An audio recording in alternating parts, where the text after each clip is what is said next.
Casino দেখেন, ধনির দুলাল সব ক্যাসিনোতে পড়ে আছে, জুয়া খেলছে, টাকা পয়সার অভাব নাই, বাবা টাকা অর্জন করে দিয়েছে, উড়াও এখন বাবা। আর যদি একটু পাওয়ার থেকে যায়, সোশ্যাল পাওয়ার বা পলিটিক্যাল পাওয়ার, তাহলে তার কথাই নাই, তার 7 খুন মাফ, সে যা করবে তাই মাফ। খুন করতে পারে, রিভলভার দিয়ে গুলি করতে পারে, কাউকে তুলে নিয়ে গিয়ে অত্যাচার করতে পারে, অমুক মেয়েকে তুলে ধর্ষণ করতে পারে, সবই করতে পারবে, কেউ কিছু বলতে পারবে না। বাবার ক্ষমতা আছে। তোমার ক্ষমতা খালি একবার মরে কবরও যাও, তারপর দেখবা তোমার ক্ষমতা কাকে বলে। দোয়াটা খুব শক্তিশালী, কিন্তু আমরা অনেকে জানি না কি করে দোয়া করতে হয়। সিনসিয়ার দোয়া is like a missile.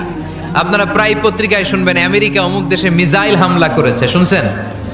Missile হামলা এমন হামলা, কত সেন্টিমিটার বেগে যে কোন জায়গায় অ্যাটাক করবে, যেখানে মারার কথা ওখানে পড়বে। ঠিক দোয়াটা হচ্ছে মিসাইলের মতো। আপনি যদি দোয়ার মতো দোয়া করতে জানেন, ওই দোয়াটাও জায়গা মতো যে ভেদ করবে। চিল্লা এখন ঠিক কিনা? কিন্তু আমরা দোয়া করতে জানি না, কি করে দোয়া করতে হয় এটা জানি না। বিশ্বনবীকে আল্লাহ বললেন, নবী ফাইদা ফারাগতা ফানসব, যখন আপনি অবসর হবেন তখন আপনি দোয়া করেন, আল্লাহর কাছে চান। বেশি বেশি চাইলে খুশি হয় কে? জায়নামাজে কাবা শরীফের ছবি থাকলে নামাজ হবে কিনা? জায়নামাজে, নামাজের মুসল্লাতে যদি কাবা শরীফের ছবি থাকে, নামাজ হবে কিনা? এর উত্তর হলো, নামাজ তো হয়ে যাবে, কিন্তু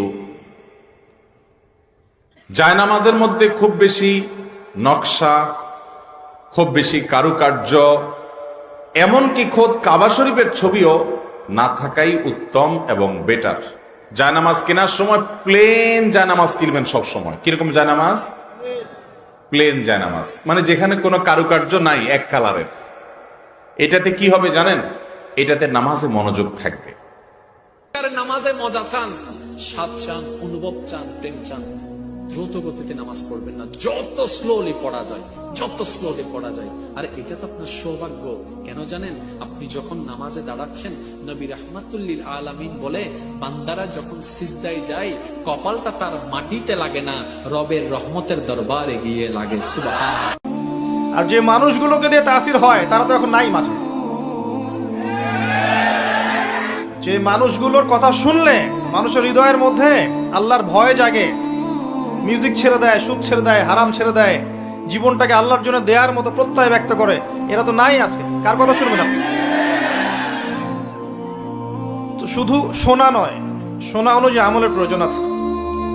আর এই আমলের সবচেয়ে সেরা এক্সাম্পল হচ্ছে আমাদের নবী, প্রিয় নবী সাল্লাল্লাহু আলাইহি ওয়াসাল্লাম। তার জীবন যেভাবে কেটেছে সেইভাবে দিনরাত কাটান, ইনশাআল্লাহ আপনি সফল হয়ে যাবেন ইনশাআল্লাহ। এতে শর্টকাট কোনো টেকনিক নাই।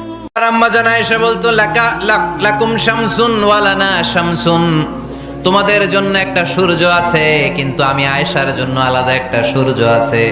তোমাদের সূর্যটা প্রতিদিন সকালবেলা পূর্ব আকাশে উদিত হয়ে গোটা দুনিয়াটারে আলোকিত করে দেয়, আর আমার সূর্যটার নাম হলো মুহাম্মদ সাল্লাল্লাহু আলাইহি ওয়াসাল্লাম। মসজিদে নববীতে এশার নামাজের পরে আমার সূর্যটা আমার ঘরে উদিত হয়। তোমাদের সূর্য সকালবেলা পূর্ব আকাশে উঠে গোটা দুনিয়াটারে আলোকিত করে, আমার সূর্য মুহাম্মদ এশার নামাজের পরে আমার ঘরের ভেতরে যখন উকি দেয়, আমার পুরো ঘরটারে আলোকিত করে দেয় কে?